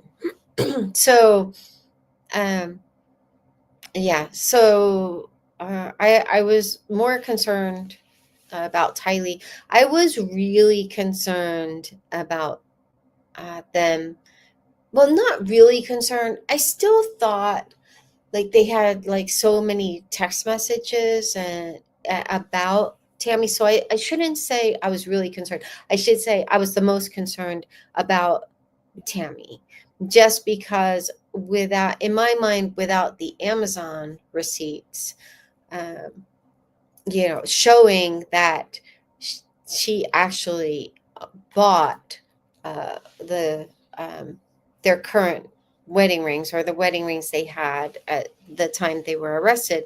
They don't currently have them anymore. Uh, like when Tammy was still alive and Chad and Tammy were married, I just thought like that would be dead ringer. Like, yeah, you definitely, um, you were all in on that murder, because why not hold off? But we did find out in Chad's trial, this was new. I'm pretty sure it was Chad's trial, that we knew that Lori had attempted one other time to buy malachite wedding rings, and that was from Etsy. And the guy canceled the order because he was too busy with school to make the rings. They were custom. But there was another attempt even after that. And I hit on that in a live in my like evolution of Chad's light and dark ratings live that I did. But that was actually, I think, in August. And her credit card was declined. So the fact that like she had two other attempts to buy wedding rings, that didn't, I don't think that evidence came in Lori's trial. I think that only came in Chad's trial, if memory serves me. But yeah, so but with Chad's trial, it was like he's done. He is absolutely done, because the kids remains. I don't like to say the kids were found on his property. That might just be like my extreme left brain. Like, they weren't kids, they were remains. And with Tylee, there were very few remains. So I'm not being pedantic. If you hear me say the kids remains, it's only because I just can't. I associate kids with like living children. But anyway, so yeah, he couldn't get around the fact that the kids' remains were found on his property. And then he said so many horrendous things that with him, I just had no concern. In this case, like I've been saying all along, I think Trina was handed a very difficult case, uh, because it just was a subpar investigation, and I am trying to be kind. So she didn't have a lot to work with. So personally, I don't think that, like, I'll just say this: if I were on that jury, I do not think I would feel, no, I would not feel like the state has met their burden of proof. But it's not over yet. So, um, for those in the courtroom, does Lori seem smug? Like, does she seem to think she is doing a good job? Now, I don't know what others would say. My opinion is, in Idaho, she came across as very smug and um just childish. Um, but in this trial, I personally don't think that she's coming across as smug. I think she is trying very hard to come across as intelligent, even though she's not, um, um, charming, and like she's trying to establish rapport with some of the witnesses. She's using her most gentle tone, um, and yeah, and so yeah, I just, again, others might disagree. to me, it just doesn't seem like she's coming. Like if I were a juror, I just don't think I would view her as being smug. And I will say, like in the hearings leading up to the trials, and I was concerned because I felt like she was being really disrespectful to the judge. I mean, really going so far as suggesting, sorry, I have a cough drop, judicial misconduct. Because she said something like, as an officer of this court, blah, blah, blah, blah, blah, Um, uh, so I was, I was wondering if she was going to do that in the trial, but she just hasn't. And for the most part, she's been very responsive, even when you know she really doesn't like one of Judge Boreski's objections. Like occasionally, she will push back, but I also think like he's doing a really good job, like gently and yet effectively explaining to her, like, you could ask this, you could lay some foundation, but you can't just ask this question. And then today, when they had the white noise and she approached the bench, it was just her and Trina with Judge Boreski, and I was just watching all of them very closely. And it was interesting because I was like, if I didn't know that she was like a crazed psychopath, she just looked so normal up there. But I did note that I felt like the judge was being not accommodating, but like his I don't know, his appearance seemed softer. And like I think the first few days of the trial, he seemed to be like almost kind of detached from it. Like he would even kind of lean back in his chair and just seemed I don't know, it was just different. And so, but again, I think he might be trying to course correct a lot. But okay. Oh, Anna said there are more questions above Susan's that you did first. Scroll back up to where I have today's date for more questions. Oh yeah. Okay. There we go. All right. So Tiggy asked, do you believe Charles, I think this was supposed to be, knew that Joe was killed by them or suspected it? This is a compound question. I object. No, just kidding. Why do you think Lori felt the need to say to the insurance rep that she had $2 million life insurance? Was she affronted by what she had been told? So to answer your first question, this is a popular question. Personally, I do think that Charles knew Joe was killed. I suspected that for quite some time, but then one time I was going through the body cam footage looking for something else, as is usually the case, because I didn't catch this. I went through the body cam footage at least twice, most likely more, but I didn't catch it. And then I was looking for something else, and I caught that Charles, he was talking about, Lori's threats, and he told the patrol officers, she said, I'm going to kill you too.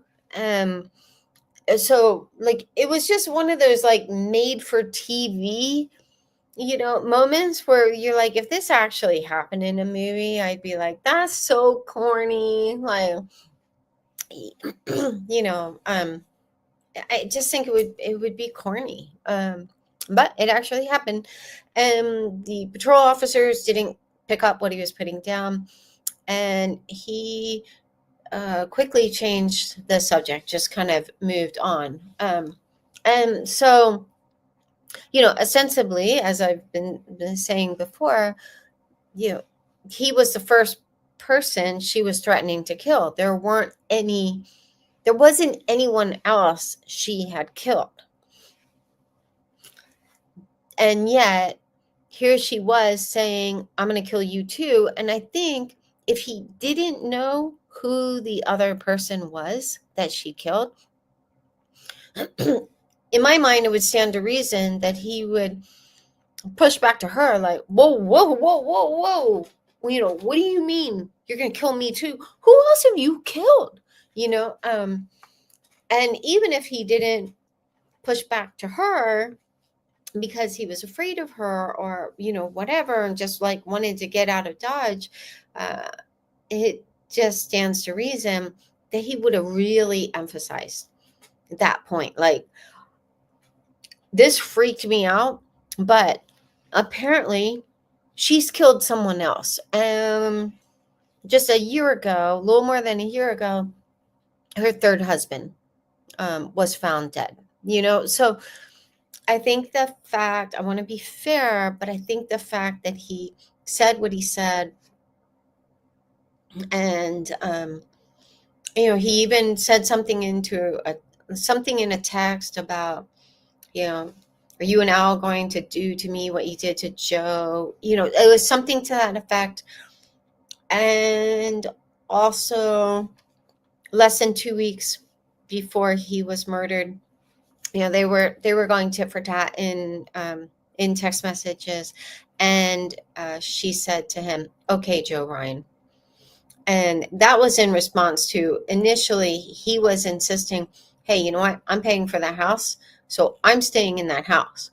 Like, if you're not comfortable with that, you can go somewhere else with Tylee, but JJ and I are staying in that house. And it was in the midst of that argument that she called him Joe Ryan. And I know, I don't know anything, but I strongly suspect that was a shot across the bow for Charles, and cause for deep concern.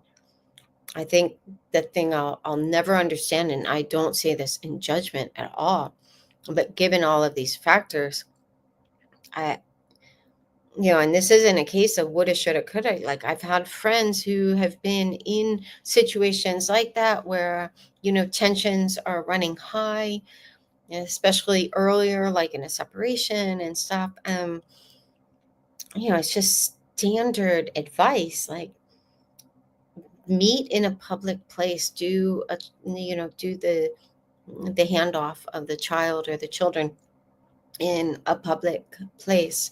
So I'm just surprised, like, given the number of months that he feared for his life, I'm just like, did no one tell him that? Like, did he not know that? So it's extremely, extremely unfortunate. But so, all that to say, yeah, I think he does know that, or did know that Joe was killed.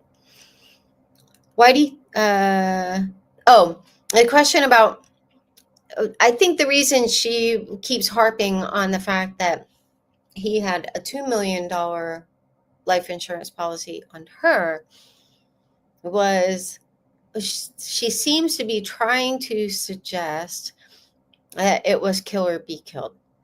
Now, and she could bring in evidence for that, but again, because that could really introduce reasonable doubt between, especially if she had like an actual defense attorney, she wasn't representing herself. Things like the $2,000 cash,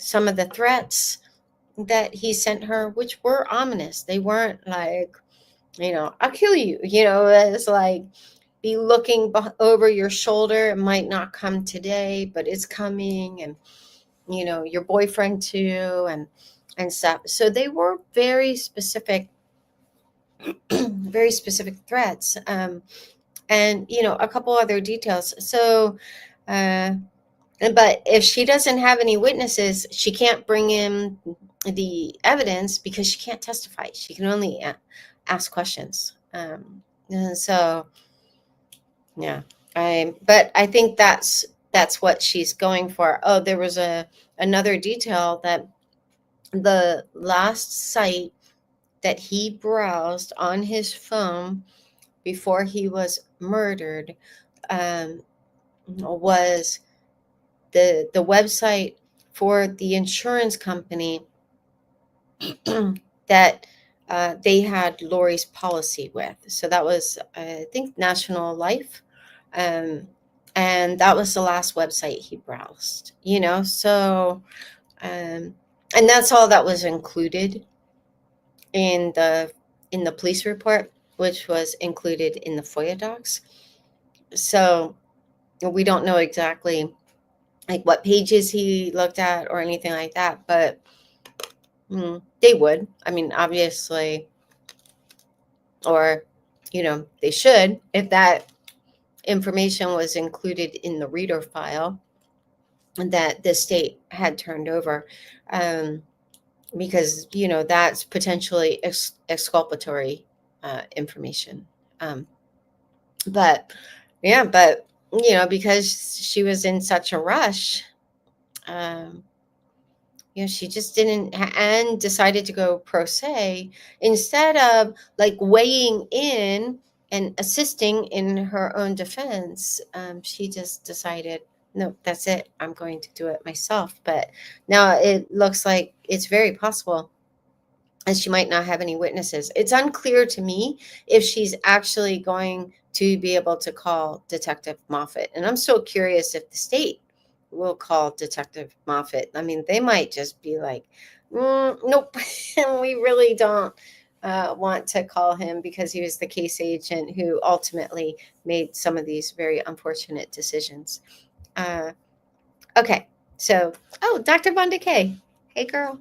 At sidebars, does the bailiff walk up with her since he is supposed to be close by her? Uh, that's a good question. Like, I haven't noticed a bailiff walking up with her, but they've had the one detective. I can't think of his name. I've referred to him before. I just can't think of his name off the top of my head. He's supposed to be testifying tomorrow. He was supposed to testify today and wasn't feeling well. I'm just blanking on his name, but he is also a really big guy. So I've suspected that that's part of the reason he's been up there. But yeah, I really just haven't paid attention, but I've talked about, I am very tunnel vision, and like today there were, some good details, and even with,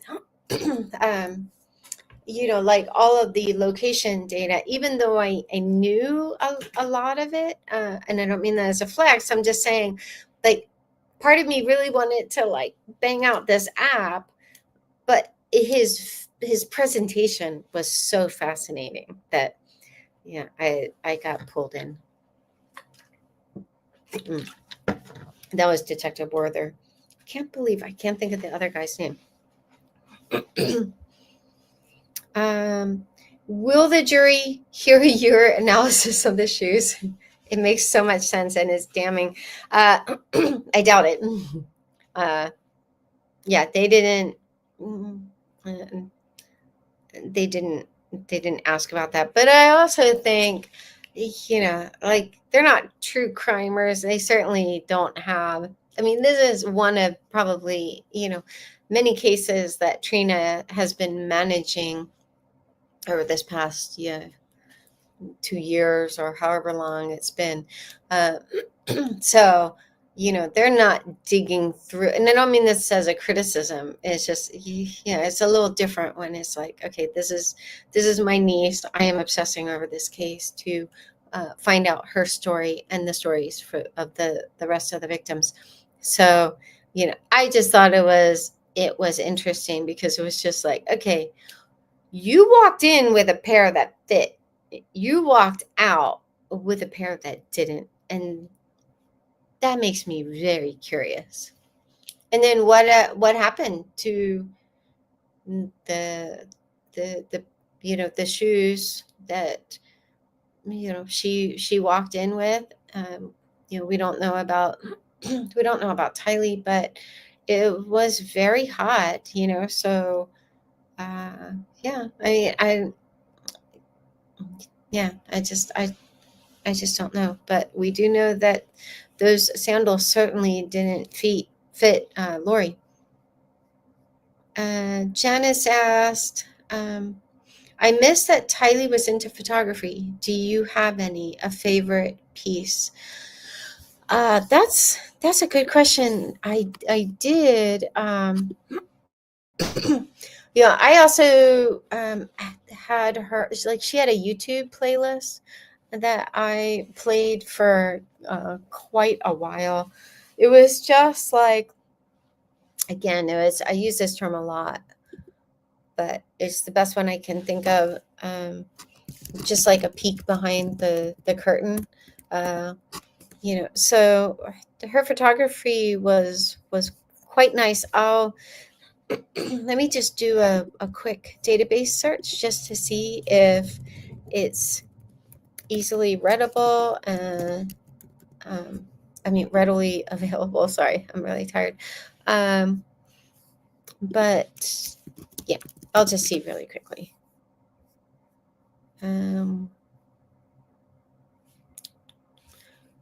Twitter.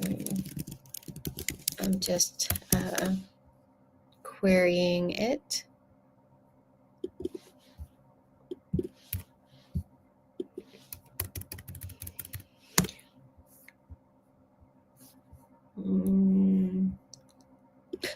Oh, I think I know what I might be able to search. Tylee. Let's see here.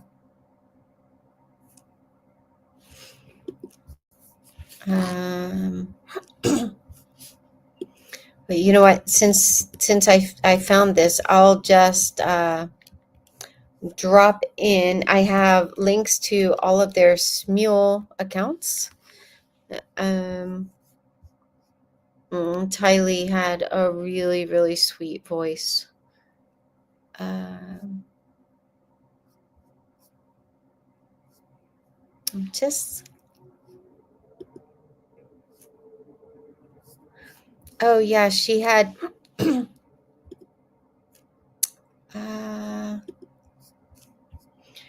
She had a secondary YouTube account.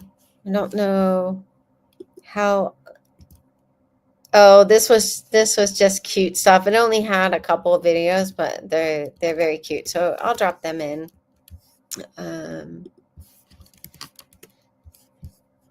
It just shows how like quirky she was.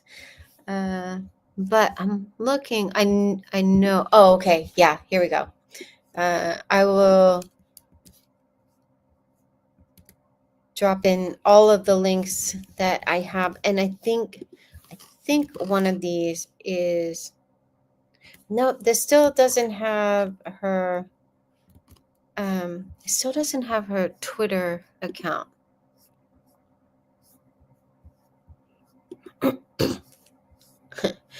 She had a Finsta account, which is what kids refer to like a fake account. So it's called typically Tylee. Drop that in. This was her YouTube account. Oh gosh, the Driving with Tylee playlist is some of the songs, because it's just like these these were the songs she liked to listen to when she was driving. And, I've talked about how she had to drive from Houston to Phoenix alone as a 16-year-old. And then she had to drive from Phoenix to Rexburg alone as a 16-year-old. And this big family that's supposed to be so close, and no one even like offered to drive with her. So at least she wouldn't have to be alone. Uh, um, but I think I'm getting down to, yeah, I didn't find her Twitter account. So I'll look for that. Um, I'm sure I saved it. I just might not have used, like I used tags to be able to like more easily query uh, some of these like links I've saved and stuff. But anyway, so that's quite a bit. Yeah, so I gave you basically everything but her photography account. But again, if one of my mods reminds me, I will take another look for it. Probably not tonight, but yeah, she showed promise for sure. Let's see. Are there any other questions? Okay. So does the jury know that Lori is a resident of prison? And if yes, what are they told as to why? Yeah, I mean, she led her opening statement with that. So at least I think so. Uh, yeah, I think they know.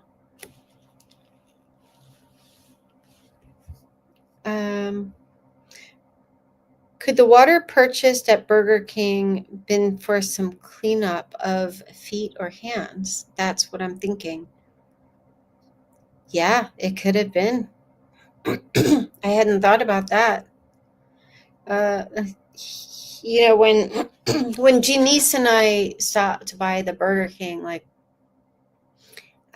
obviously that was the first stop because we were retracing Lori's steps. It just kind of hit me afresh, like JJ was the only one who ate because he was the only one who didn't know what had just happened. Like Lori had to be worried about, uh, how this could go down, and I suspect, Tylee had no appetite. So, but yeah, I hadn't thought about the possibility of mm, them using the water for that purpose. Although the one thing I would imagine is with like fast food, you can typically just get a cup of water, and they got water bottles. So yeah, but so if you're just going to wash your hands or your sandals, or maybe they were afraid they got blood on the inside of the car. um but I would imagine you wouldn't want to use bottled water for that, but who even knows? Uh, why do you think Lori seemed so bothered by Charles seeing other women? She was sleeping with Chad, planning on killing Charles. Yeah, I think she's just, well, one, she is petty and jealous. But I think she's also trying to make herself look more like a victim. Like, this is my husband, and my husband did this, and like, do you have a habit of dating other women's husbands, and stuff like that? But so I think she very much does not want them to know that she was having an illicit affair, because then that would give her a whole lot more motive for uh, excuse me, for for wanting him out of the way. But yeah, so I suspect that's why she's like really drilling the, my husband thing. Uh, if Charles was planning to take JJ back with him, maybe that is why he had an extra suitcase. I don't think so. According to the landlord, um, he was going to take Charles to look at places. I think the intention, oh, excuse me, was for him to just have a place where he could stay in Phoenix when he visited JJ, so that he could actually, like come to Phoenix, have JJ stay with him, take him to school and stuff. Because with him living in Houston, that he just wouldn't have been able to see JJ as much without really like disrupting school and his routine. Excuse me. But yeah, so I don't think he was planning on taking him back right away. But like I said before, I suspect he was, hoping to find a wife really quickly, uh, so that they could take JJ back.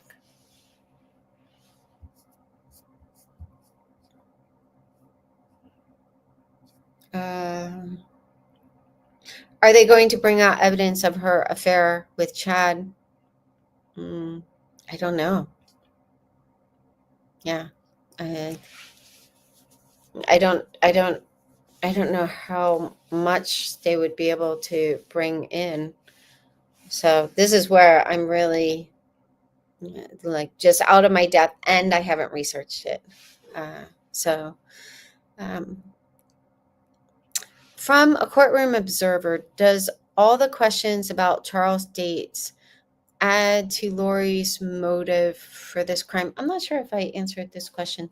Um, I I don't think so. I think she is just trying to make him look as bad as possible.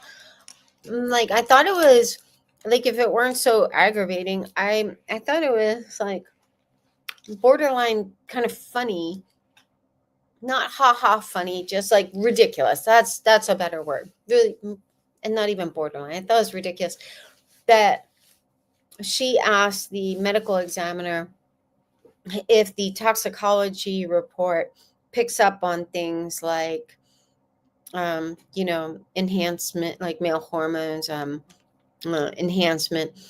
And I think what she was trying to suggest to the jury without testifying was, oh yeah, he was totally on, roids, and so he was given to like roid rages.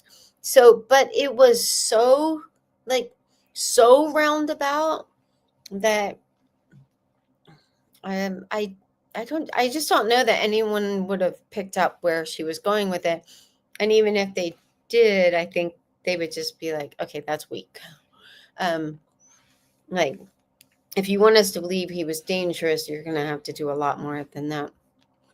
And you're most likely going to have to testify because no one else is willing to testify on your behalf.